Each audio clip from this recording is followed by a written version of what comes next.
السلام عليكم وين سلامي maanta xaaladu waa halis waa arin digniin ah oo ku socoto ummadda Soomaaliyeed iyo bini'aadanka oo dhan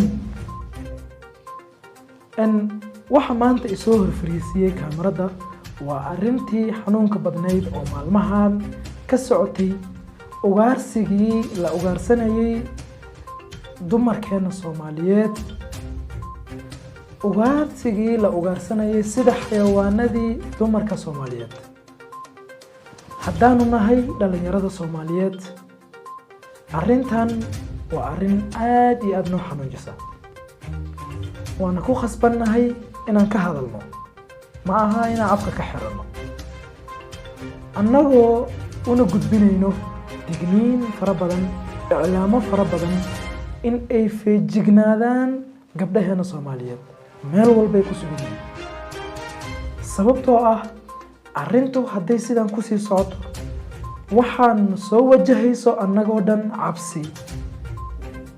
cabsidaasoo wax walbo oo tallaabo ah oo aan qaadayna hor istaagayso maalmahan waxaa soo baxaya oo soo badanaya afduubka iyo ugaarsiga lala dhacayo ama la ugaarsanayo dumarkeena Soomaaliyeed sida horaan baa lagu ugaarsaday ama lagu afduubtay ama lagu qafashay gabar Soomaaliyeed oo ku nool waddanka Kenya gaar ahaan Mombasa oo ku nafwaysay oo si xanuun badan u nafwaysay jirdil silic iyo maaragtay xanuun badan u dhimatay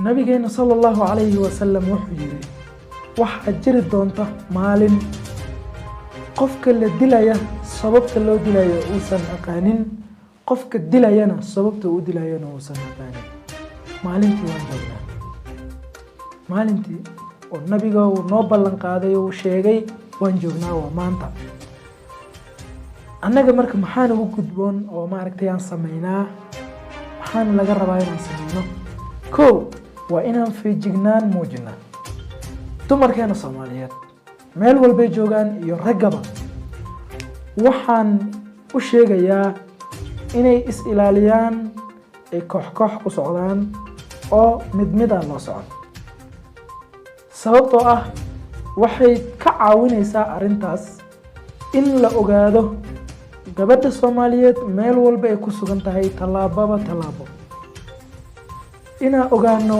aan la socono gabdhaheena Soomaaliyeed dhaqdhaqaaqooda iyo socodkooda waxaana ugu digayaa dumarka Soomaaliyeed in ay socodka badan joojiyaan ay yareeyaan haddaysan joojin karin ay yareeyaan ay ku soo koobaan waqtiyo kooban waqtiyadaasoo indhaha bini'aadanka ay soo jeedaan sida maalmihii haddii dana ay meel kaaga jirto waa inaad soo dhammaysataa xilli oo ay ku habboon tahay sida maalinka cad sida 6 saac danta waxay nagu kalifaysaa inaan howlaheena aan si degdeg ah ku dhammaysano si aan u xaroonno oo mugdigana uu nooga soo galin bannaanka sababtoo ah khataro badanaa jiro oo soo food saarayso hablaheena Soomaaliyeed iyo annaga raggiba sababtoo ah maanta haddaysan adiga ku haysan berri bay ku qabsan maanta haddaysan adiga ku haysan qof walaalkaa bay haysataa dhibkan iyo xanuunkan iyo jirdilkan oo dadka lagu sameynayo gabdhaha walaalaheen lagu sameynayo maanta haddii aan saan u daawano maaragtay indhaha ka daawano berri walaasheen ayay ku imaanaysaa waxaana laga doonayaa inaanan afka ka xiran oo aan ka hadalno oo maaragtay inta tabarteena ahna wixii aan ku kaalmeyn karana aan ku kaalmeyno inaan garab istaagno dhib walba ay ku sugan yihiinba waxa kaliya aan idinkula dardaarmayo waxay tahay waxaan idinkugu dardaarmayaa haweenka Soomaaliyeed sida khaasatan hooyooyinka in ay mar walba ay la xiriiraan ay la socdaan tallaabada ay qaadayaan gabdhaheena Soomaaliyeed iyo gabdhahooda. Sababtoo ah haddaadan la soconin tallaabadeeda dhibaato badan ayaa soo wajahi karto oo mar aanan waxba laga qaban karin aad ku buraarugaysid. Marka waxaan idin leeyahay hal is ilaaliyo, arrintu way halawday, farakabax bay marhaysaa, intan ka badan waa xanuun, ma sii fiirsan karno, mana ka aamusi karno. Waa inaan bulshada iclaaminaa oo maaragtay aan u sheegnaa in arrin halis ah ay soo socoto. Ilaahay horta hanaga qabto, dhinacna hanaga marsiiyo halistooda. Ilaaha unbaa ka sareeyo qof walbo halis wata oo anaga dhib noo wato, dhib noo soo wata. Ilaah unbaan ku dayno, ilaaha ka sareeya. laakiin annagana waxaan laga rabaa dadaal. waa inaan dadaalnaa oo nafteena aan ka taxadarnaa. siduu allaba yiri walaa tulquu biyaydiikum ila tahluka. gacmihiina ha isku haligina oo dhibaato ha isku gaarsiinina.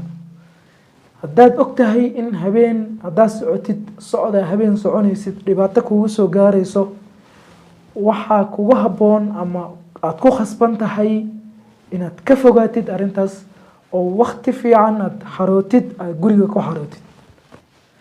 sababtoo ah wax walba oo khatar ah haddii aad gurigiina ku jirtid, aad guriga dhex joogtid, waad ka badbaadaysaa.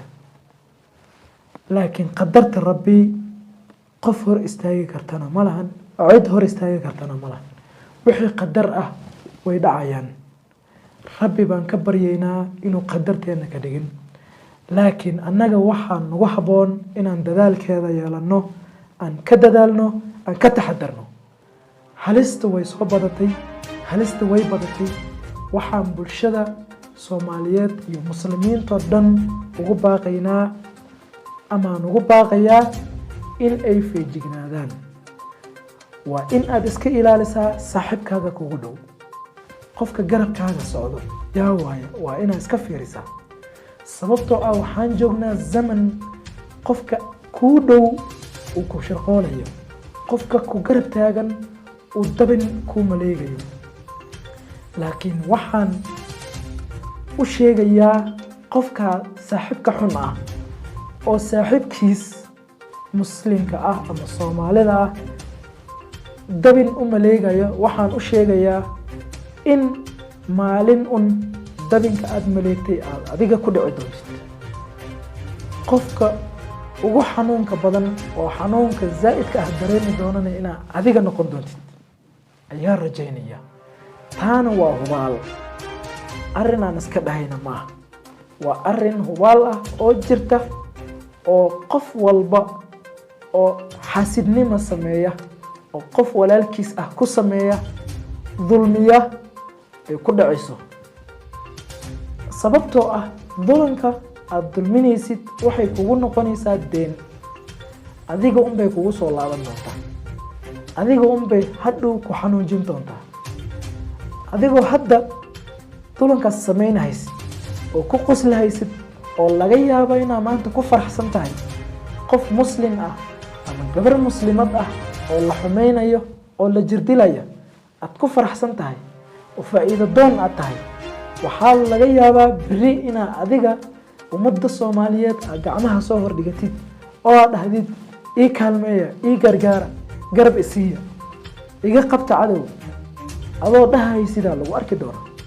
waxaan ku leeyahay intay goor tahay ka soo laabo, ka soo noqo, ka toobakeen. annaga waxba kuma qabno, rabbigaada u toobakeen. sababtoo ah hadday jirto, ma hubno inay jirto, laakiin hadday jirto qofka keliya kula og waa Allah. allahaas u toobakeen, allahaas u sheego. waqti mugdi ah, habeen leyl 8 saac habeenimo u sujuud, asaga u sheego, kana toobadkeen. haddii gacantaada ay ku jirto badbaadintana isku day, iskuna taxaluuji inaad badbaadisid. وبالله توفيق. السلام عليكم ورحمة الله وبركاته.